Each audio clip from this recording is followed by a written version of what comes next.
this video here, we're going to talk about the vehicle tow recovery points.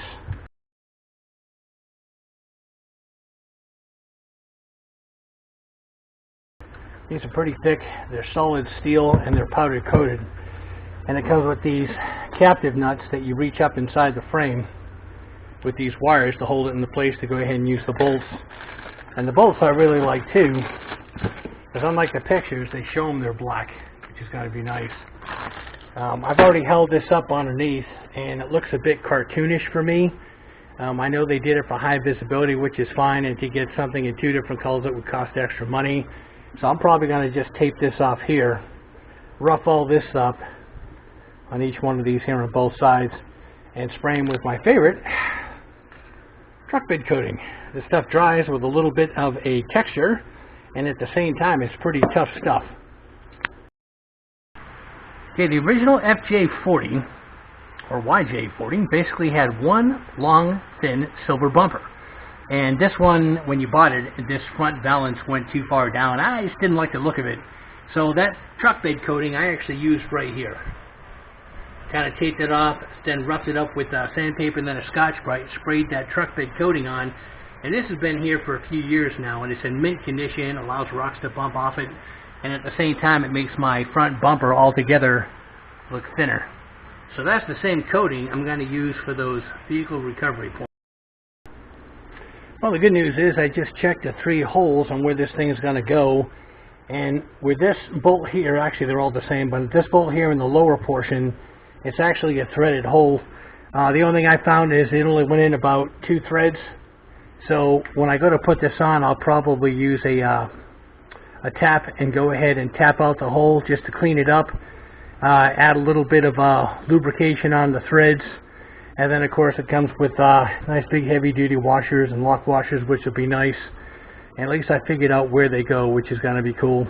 And for those of you that saw my install on the overhead console with the dual sunglass holder and the map lights and all that, I talked about some of the sponge I saved.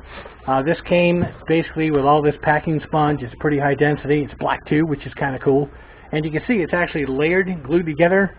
So if I needed a cushion for any project in the future, I could even layer that up more and create something. But this is what I was talking about. I actually saved some of this, and if I need it in the future to do any projects, I have it available instead of going, oh no, now I got to get out of a hardware store and try to find something.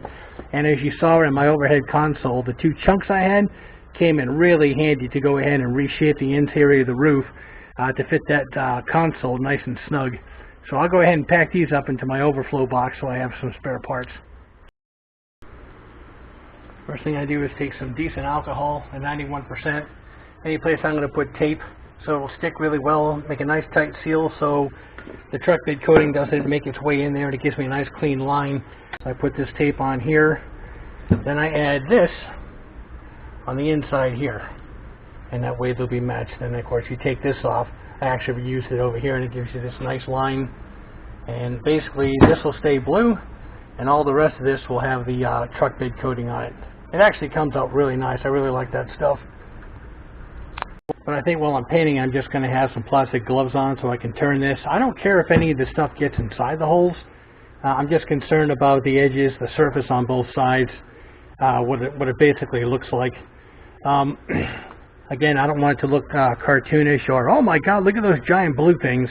Like I said, I don't mind having the hook part out being blue so it's high visibility, so I know which hole I'm putting this into, because it's right next to the tie-down loops on the FJs in the front where they shipped them and tied them down onto the shipping container. And at least these will stick out. But again, these here I just want to be the truck bed coating. So I just have to get these prepped. And these sanding pads are pretty good. There's a sponge on one side, different types of coarseness of grit, sandpaper on the other. And of course you got your Scotch-Brite. I've already hit this with the sandpaper once. It kind of went from that to this. Again, you want these little microscopic teeth so that the surface isn't exactly smooth, so when you spray it with anything, whether it's a paint or that truck bed lining, it'll basically have something to bite into. You just hit that with the Scotch-Brite pad, and that's basically what it looks like so far. Again, the edges and the other side, and these will be prepped. I'll hit them with alcohol and then I can go ahead and get them sprayed. You can find this stuff anywhere. I'm not sure if I got it at Harbor Freight Tools when I went last time I was in there, if I got it from Lowe's or Home Depot. But again, there's different coarseness of grit that's on the sponge, and of course the Scotch-Brite, you can get that anywhere. Okay, between the sanding pad and the Scotch-Brite, in roughly about 5 minutes, everything is nice and roughed up. And I just have to hit this with that alcohol to get it really clean, and then I can go ahead and start coating it. The thing I like about this, you can run this all under a faucet outside and give it a squeeze out and get it kind of rinse off all the stuff that's stuck in the pores, and then just let it dry overnight. So time to get the other one done. Okay, there's my little sponges for sanding and the Scotch-Brite. Little rinse off outside on the garden hose, and they're as good as new, and all of the powder coating that was actually stuffed in all this from cleaning them down to this level here is now gone. So again, you can get these anywhere. They're really nice, and they bend and allows you to get into contours and everything else, which is kind of cool, just in case you've never seen them before. Alright, a little blast with some alcohol and paper towel. And of course, the last thing you want to do after you do this is touch this and get the oil off your fingers on there. So these are pretty much ready for coating. And of course, these are still drying. They do drip a little bit, so behind here I've just got some paper towel down to go ahead and catch any drips. Can't help it, there's so much material running down that sharp edge that it does pull up. But all this dries pretty good. Even a run like you see here that looks horrible when it's wet, but as it dries it just about fades, which is kind of nice. It's really good stuff. So with all the prep work done, I should be able to finish this up tomorrow. It's this hole here, which is where the splash guard has a little push tab that actually holds it into place. So I'll get that out of the way for now. I figure what I'm going to do is I'm going to drill this out and use a stainless steel rib nut, and I'm actually going to put a screw and a washer on the outside of the bracket to hold this into place. And that way, if I ever take this off, it has nothing to do with the little bolts that are going to be installed inside. Yeah, I want to use stainless steel because it'll be inside the chassis, and I don't want it to be a hot spot for rust to set up. Unfortunately, I need to drill the hole out a little bit to get this in, about one size bigger than the hole is now. Then I'll coat the edge with some acrylic, kind of like a rust proofer. Then this basically goes in, and there's a tool that basically pulls the back out, squashes this into place, and now you have a fixed nut that's actually permanently inside of the chassis itself. I mean, I like things to be strong, which is what these are, but at the same time I like it to look good.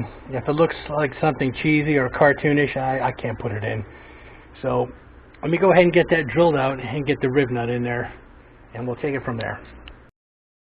Okay, this is the rib nut tool here. You basically spread these open,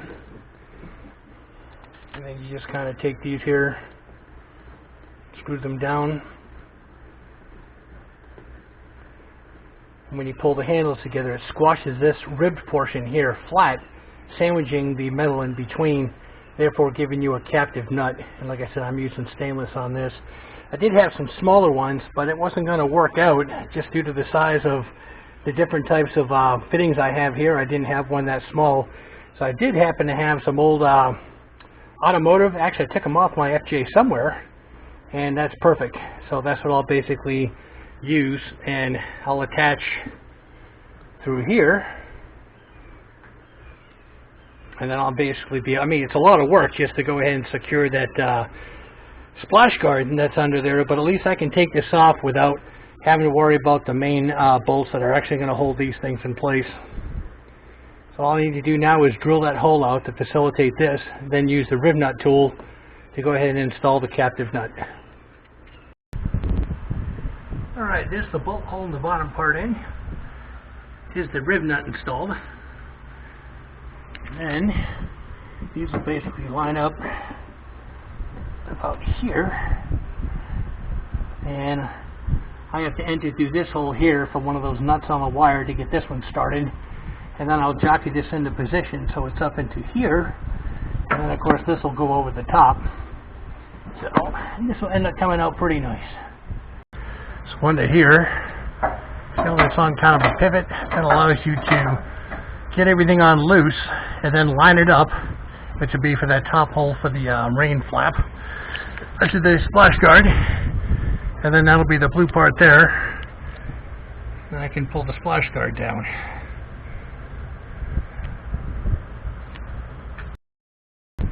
Alright, so there it is. You put that through there, and then you can maneuver it here, and you can see how I can kind of maneuver the nut into the hole. Right about there. And then of course once you get it started and you're all set with it, you just clip this part off here. So let me go ahead and get that into place. And it's not too bad. Actually, this is a lot easier than yesterday, all the prep work.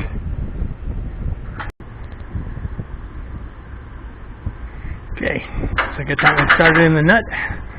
Crank it down, but not too tight. So I need to get this one lined up here.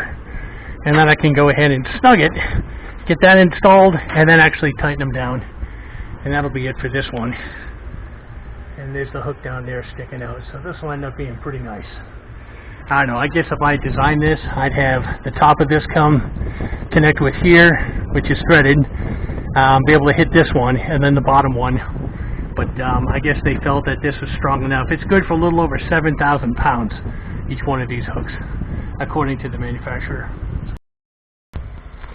Right, so this one's tightened, again, has a threaded nut inside. This is the one up here. I still need to trim off this wire, but then place it inside here. That one's tight.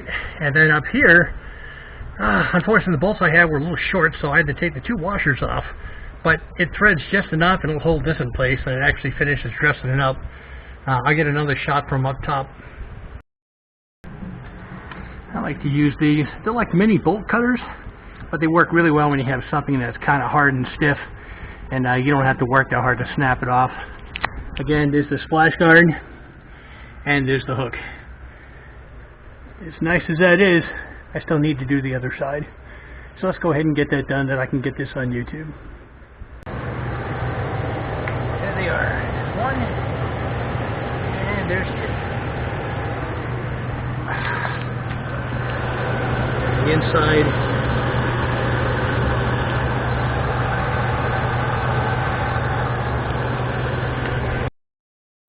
Hope you guys enjoyed that.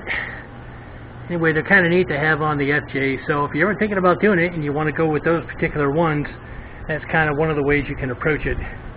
Anyway, you guys have a great day, and we'll see you again real soon on another tank vid.